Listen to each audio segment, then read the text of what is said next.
अस्सलाम वालेकुम दोस्तों, welcome to my YouTube channel star academy Peshawar. ये हम आप chapter number first cell structure and function का लेक्चर नंबर 7 डिस्कस करने जा रहे हैं। एक ऑर्गेनेली है एंडोप्लाज्मिक रेटिकुलम। ठीक है, तो इंट्रोडक्शन में अगर हम देखें तो इंट्रोडक्शन में क्या लिखा हुआ है कि network of interconnecting channels extending from nuclear membrane to cell membrane. इसकी बात कर रहा हूँ कि न्यूक्लियर मेम्ब्रेन से नेटवर्क ऑफ इंटरकनेक्टेड चैनल्स हैं जो एक्सटेंड हुआ है न्यूक्लियर मेम्ब्रेन से सेल मेम्ब्रेन तक। यहाँ पे अगर हम देखें तो दो बातें बताई गई हैं। दो बातों में क्या है, दो पॉइंट्स हैं, एक है इंटरकनेक्टेड चैनल्स और एक्सटेंडिंग। तो जो एंडोप्लाज्मिक रेटिकुलम है ये नेटवर्क है इंटरकनेक्टेड चैनल्स। ये देखें ना, ये चैनल्स हैं ना आपस में इंटरकनेक्टेड हैं। ठीक है, तो ये नेटवर्क है ये नेटवर्क है पूरा इंटरकनेक्टेड चैनल्स का जो एक्सटेंड हुए हैं यहाँ से लेके यहाँ तक। इस एक्सटेंशन की भी एक रीज़न है जो आगे चल के मैं बताऊँगा। जो एक्सटेंड हुए हैं न्यूक्लियर मेम्ब्रेन से सेल मेम्ब्रेन तक। फॉर एग्जांपल अगर हम देखें ये एक सेल है, ठीक है, सेल में न्यूक्लियर फॉर एग्जांपल न्यूक्लियस का जो न्यूक्लियर एनवेलप है, ठीक है। तो ये जो एंडोप्लाज्मिक रेटिकुलम है ये न्यूक्लियर एनवेलप से, ये देखें ना, एक एक्सटेंड हुआ है ना न्यूक्लियर एनवेलप से सेल मेम्ब्रेन तक। एक जो है नेटवर्क है इंटरकनेक्टेड चैनल का, तो इसको एंडोप्लाज्मिक रेटिकुलम कहते हैं। ठीक है, ये रफ एंडोप्लाज्मिक रेटिकुलम और स्मूथ ये भी आगे मैं बताऊंगा। ठीक है, अब यहाँ पे है लोकेशन। तो लोकेशन को अगर हम देखें तो यहाँ पे लिखा हुआ है extending throughout cytoplasm of eukaryotic cell. ठीक है, चूँकि ये मेम्ब्रेन बॉन्डेड ऑर्गेनेली हैं तो जनरली हमें पता है कि मेम्ब्रेन बॉन्डेड ऑर्गेनेली तो प्रोकैरियोटिक सेल वगैरह में तो नहीं होते ना, तो यूकैरियोटिक सेल ही होते हैं ना। तो ये जो है ये एक्सटेंड हुए हैं, it's extending throughout cytoplasm of eukaryotic cell. ठीक है, जो यूकैरियोटिक सेल की जो साइटोप्लाज्म है उसमें ये और एंडोप्लाज्मिक रेटिकुलम जो नेटवर्क है इंटरकनेक्टेड चैनल्स का ये एक्सटेंड हुए हैं। अच्छा, स्ट्रक्चर में अब आते हैं। स्ट्रक्चर में क्या कहते हैं कि बेसिक स्ट्रक्चर। ठीक है, बेसिक स्ट्रक्चर में यहाँ पे लिखा है कि these are interconnected channel, interconnecting channels, या हम ये भी कह सकते हैं कि these are interconnecting cistern. Interconnecting channels का मतलब है these are consist of cisterna. Cisterna असल में क्या है कि ये फ्लैटेंड सेक्स हैं, या ये भी कह सकते हैं कि दीज आर स्पेरिकल और ट्यूबुलर मेम्ब्रेन। ठीक है, ये जो हैं ये इसकी बात कर रहा हूँ, ये सिस्टर्ना है असल में। ठीक है ना, ये जो है ये जो लाइनें आप लोगों को नज़र आ रही है ना, ये सिस्टर्ना है। ये इंटरकनेक्टिंग चैनल्स या इंटरकनेक्टिंग सिस्टर्ना भी आप कह सकते हैं सिंपली। आगे एक एमसीक्यूज आ रहा है कि द आउटर मेम्ब्रेन, नजर आ रहा है ना, ठीक है, the outer membrane of nuclear envelope at pores is continuous with. जो आउटर मेम्ब्रेन है न्यूक्लियर एनवेलप का, ये जो डिफरेंट पोर्स हैं यहाँ पे, ये कंटिन्यूस है किसके साथ? तो ये न्यूक्लियर आउटर मेम्ब्रेन है ना न्यूक्लियर एनवेलप का, तो ये किसके साथ कंटिन्यूस है? यहाँ पे क्या नज़र आ रहा है, इसका मैंने क्या बताया, तो ये एंडोप्लाज्मिक रेटिकुलम है ना, तो इसका जो करेक्ट ऑप्शन है वो बी है, एंडोप्लाज्मिक रेटिकुलम। ठीक है, अच्छा, अब हम ये टॉपिक थोड़ा सा मुश्किल लग रहा होगा आप लोगों को, लेकिन इसमें मज़े की चीज़ें भी हैं और एमसीक्यूज़ तो खैर मैंने थोड़े लिखे हैं लेकिन है इंपॉर्टेंट। ठीक है, लेकिन अच्छा, अब यहाँ पे एक और एमसीक्यूज़ हैं, दो हैं। कहते हैं कि फर्स्ट एमसीक्यूज़ ये है कि ट्यूबुलर मेम्ब्रेन्स और flattened membrane bound in sacs having material inside are called. जो ट्यूबुलर मेम्ब्रेन है या flattened membrane bound in sacs हैं जिसके अंदर मटेरियल है, वो उसको क्या कहते हैं? तो डिफरेंट ऑप्शन दिए हैं, तो उसको आप खुद सोचें इसको क्या कहते हैं। यहाँ पे तो मैंने निशान पहले से लगा दिया है, फिर से ऐसे निशान नहीं लगाऊंगा, ठीक है, ताकि आप लोग सोचें भी। तो ये सिस्टर्न है। ठीक है, जो मैंने यहाँ पे पहले जो टॉपिक में आया मैंने बताया ना कि ये ट्यूबुलर मेम्ब्रेन है, ये ट्यूबुलर या स्फेरिकल मेम्ब्रेन है जिसके अंदर मटेरियल होता है, या ये फ्लैटेंड सेक्स हैं। ठीक है, तो ये असल में यहाँ से यहाँ तक बताने का मतलब है कि ये सिस्टर्ना की डिफिनीशन समझ लो। ठीक है, अब ये हो गया एक एमसीक्यूज। दूसरा एमसीक्यूज क्या कह रहे हैं, दूसरे एमसीक्यूज में कह रहे हैं कि interconnecting channels consisting of spherical और tubular membrane having material inside are called. तो ये जो डिफिनीशन है ये तो सिस्टर्ना की डिफिनीशन हो गई ना, सिस्टर्ना की डिफिनीशन। तो जो इंटरकनेक्टिंग चैनल्स हैं इसको क्या कहते हैं, इसको एंडोप्लाज्मिक रेटिकुलम कहते हैं।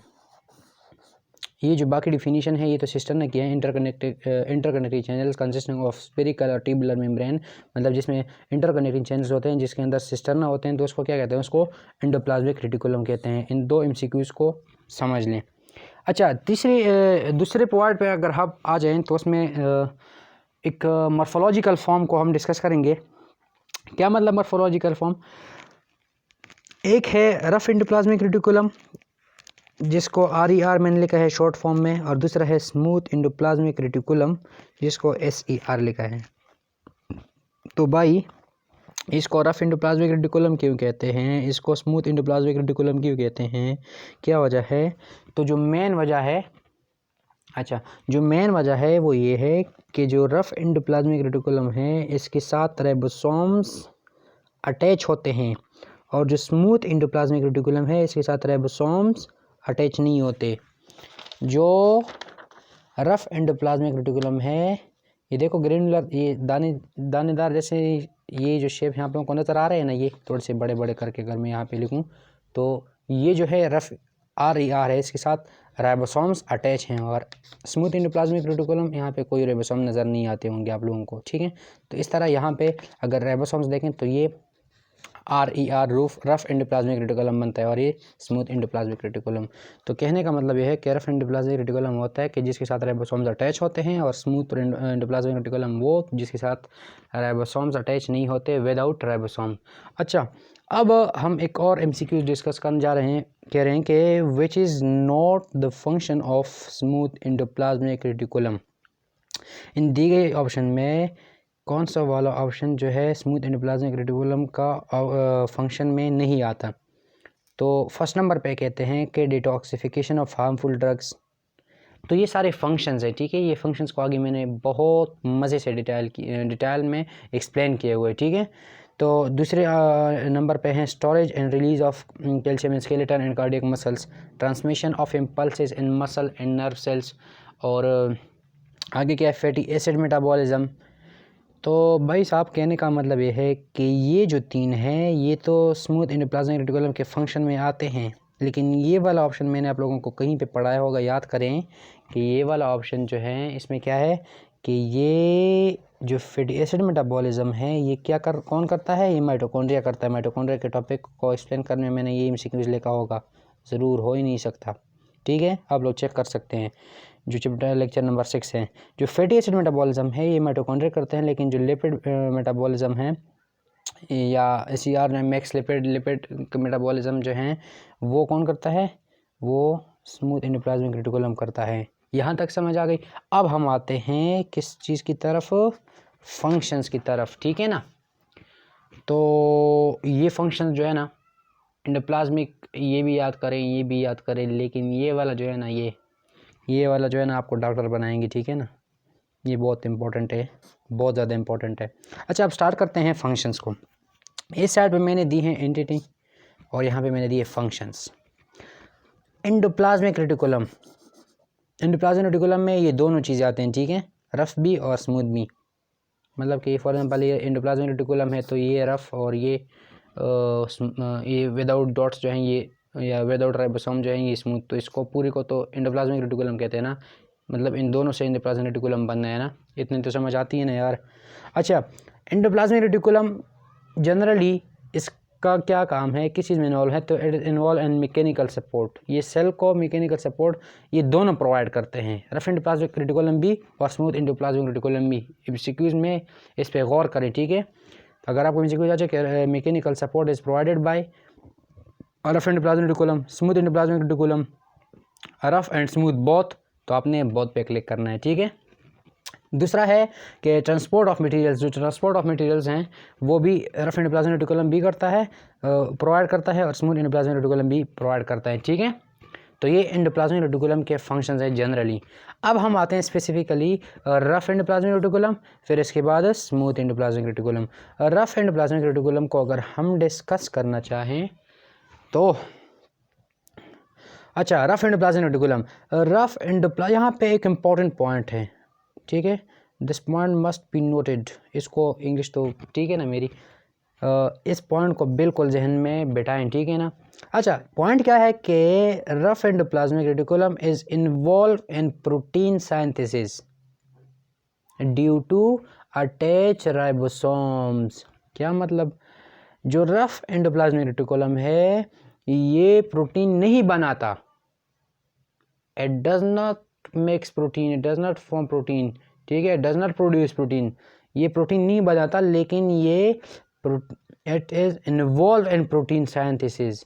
क्या मतलब it is involve in protein synthesis? तो मेरे भाई मतलब ये है कि जो रफ एंडोप्लाज्मिक रेटिकुलम है ये प्रोटीन साइंथेसिस के साथ इसमें इन्वॉल्व इसलिए है कि आपको पता है कि राइबोसोम्स जो हैं ये तो प्रोटीन बनाते हैं, राइबोसोम ऑर्गेनेली हैं, ये प्रोटीन बनाते हैं, इसका फंक्शन प्रोटीन सिंथेसिस है। लेकिन जो रफ एंडोप्लाज्मिक रेटिकुलम है इसके साथ राइबोसोम अटैच होते हैं, तो इसी वजह से it is involved in protein synthesis, it does not produce protein synthesis या it does not synthesize protein, ठीक है ना। सिंपली मैं ये कहूँगा रफ एंडोप्लाज्मिक, यहाँ पे सामने लिखा है, इस पॉइंट को गौर से सुने, मैं बार बार बता रहा हूँ, इस पे गलती ना करें।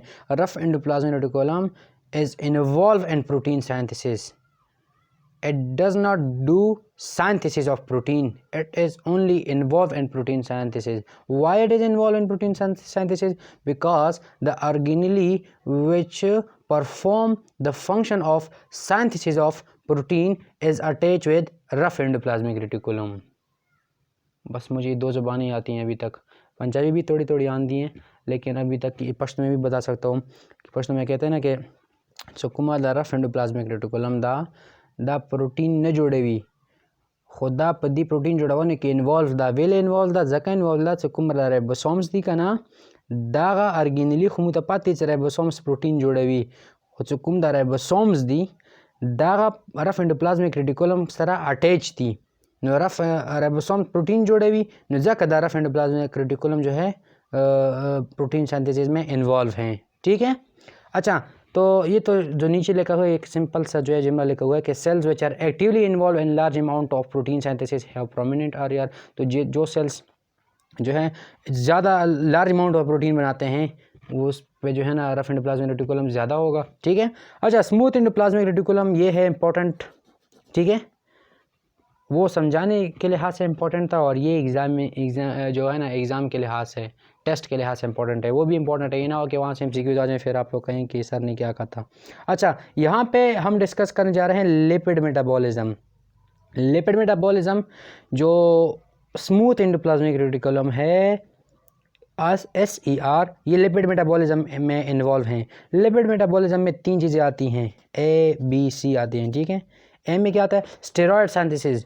तो जो स्टेरॉयड सिंथेसिस हैं ये SER करता है, मतलब कि जो हार्मोन्स हैं, जो स्टेरॉयड हार्मोन्स हैं, यहाँ पे मैंने थोड़ी मिस्टेक की है, जो स्टेरॉयड हार्मोन्स हैं वो SER बनाता है। अब स्टेरॉयड हार्मोन कौन कौन से हैं? तो मेरे भाई स्टेरॉयड हार्मोन जो हैं सेक्स हार्मोन्स हैं, जैसे कि टेस्टोस्टेरोन और एस्ट्रोजन, और जो हार्मोन्स ऑफ एड्रिनल कॉर्टेक्स हैं जो अल्डोस्टेरोन है और कॉर्टिसोल और एंड्रोजन है।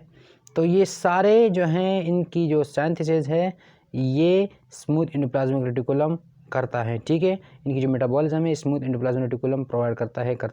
अच्छा, MCQs यहाँ पे मैंने थोड़ा सा लिखा भी है शॉर्टली कि cortisol is produced by which organelle in cell of adrenal cortex. MCQs इस तरह आएगा, सिर्फ बताने के लिए मैंने शॉर्ट फॉर्म में फिर लिख दिया था कि MCQs है कि जो कॉर्टिसोल ये is produce by which organelle, किस ऑर्गेनेली से, cortisol is produced by which organelle in cell of adrenal cortex.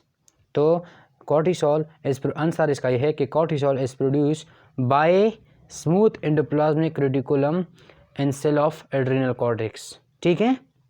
अच्छा, और ये लिपोलाइसिस भी करता है, मतलब जो लिपोलाइसिस हैं ये SER जो है ये शुरू करता है, ये बिगिन करता है। लिपोलाइसिस क्या है कि it is the breakdown of lipids. आगे असेंबलिंग ऑफ प्रोटीन, लिपोप्रोटीन जो है इनकी असेंबलिंग भी प्रोवाइड करता है SER। नेक्स्ट पॉइंट है डिटॉक्सिफिकेशन ऑफ हार्मफुल ड्रग्स। जो हार्मफुल ड्रग्स होते हैं हमारे बॉडी में तो उनको डिटॉक्सिफाई करना ये किसका काम है? स्मूथ एंडोप्लाज्मिक रेटिकुलम ये प्रोवाइड करता है ये फंक्शन। जो लिवर सेल्स हैं, जो smooth endoplasmic reticulum of liver cell जो हैं कॉमनली इस डिटॉक्सिफिकेशन में इन्वॉल्व हैं। आगे है storage and release of calcium in skeleton and cardiac muscle. अच्छा दोनों तो अच्छा ये मैं आपको बताऊंगा। अभी मेरे जहन में एक और पॉइंट इसके बारे में याद आ गया। ये जो पॉइंट है तीसरे नंबर पर, इस पर सिर्फ इसको याद रखें, ठीक है। बाकी इसके बारे में जो चीज़ें हैं वो मैं आपको सेकेंड ईयर में सपोर्ट एंड मूवमेंट चैप्टर है, ऐसे नेक्स्ट वाला चैप्टर है उसमें मैं पढ़ाऊँगा, ठीक है। लेकिन यहाँ पे सिर्फ ये पॉइंट याद रखें। नेक्स्ट है involve in transmission of impulses in muscle and nerve cells. जो स्मूथ एंडोप्लाज्मिक रेटिकुलम है ये इम्पल्सिस ट्रांसमिशन में भी इन्वॉल्व हैं। अच्छा, ग्लूकोजन के डिग्रेड करने में भी इन्वॉल्व हैं। और नेक्स्ट जो लास्ट पॉइंट है वो क्या है कि ग्लूकोन्यूजेनेसिस। तो जो स्मूथ एंडोप्लाज्मिक रेटिकुलम है वो ग्लूकोन्यूजेनेसिस भी करता है। क्या मतलब है ग्लूकोन्यूजेनेसिस का? तो इसका मतलब है कि making of glucose from non carbohydrate substance. किसी नॉन कार्बोहाइड्रेट सब्सटेंस से ग्लूकोज बनाना, इसको ग्लूकोन्यूजेनेसिस कहते हैं। तो ये सारा टॉपिक था एंडोप्लाज्मिक रेटिकुलम में। उम्मीद है आप लोगों को समझ आई होगी। मिलते हैं एक नेक्स्ट लेक्चर के साथ। ये जो MCQs मैं आप लोगों को बताता हूँ ना, ये साइड पे कॉपी पे लेकर करें। अगर पूरा टॉपिक नहीं लिख सकते तो MCQs कम से कम और ये कुछ पॉइंट्स जो इम्पोर्टेंट हैं वो अपने साथ लेकर करें। ये आप लोगों के लिए शॉर्ट रिवीजन में भी बहुत हेल्प, मतलब जो रिपीटर्स वगैरह हैं या दूसरे जो फ्रेशर हैं, जो ईटा या NMD कैट जो भी टेस्ट हैं इनके लिए तैयारी कर रहे हैं, वो फिर शॉर्ट रिवीजन में आप लोगों को ये बहुत फ़ायदा मिलेगा। इससे भी शॉर्ट रिवीजन में भी और अभी तो फुल डीपली कंसेप्ट है ना। फिर शॉर्ट रिवीजन में अगर आप सिर्फ वही पॉइंट पढ़ेंगे तो आप लोगों को लेक्चर याद आएगा, ठीक है। और बाकी जो सिंपल एग्ज़ाम वगैरह देते हैं FSC वगैरह के फर्स्ट ईयर सेकंड ईयर के, तो वो भी अगर ये सिर्फ जो मैं कहता हूँ ना ये वहाँ में पहले एक दिन, तो आप लोगों को जो है ना अच्छे मार्क्स इंशाल्लाह मिलेंगे, ठीक है। तब तक के लिए अल्लाह हाफिज़। मिलते हैं एक नेक्स्ट वीडियो के साथ, एक नेक्स्ट लेक्चर के साथ, किसी नए ऑर्गेनली के साथ, ठीक है। अल्लाह हाफिज़।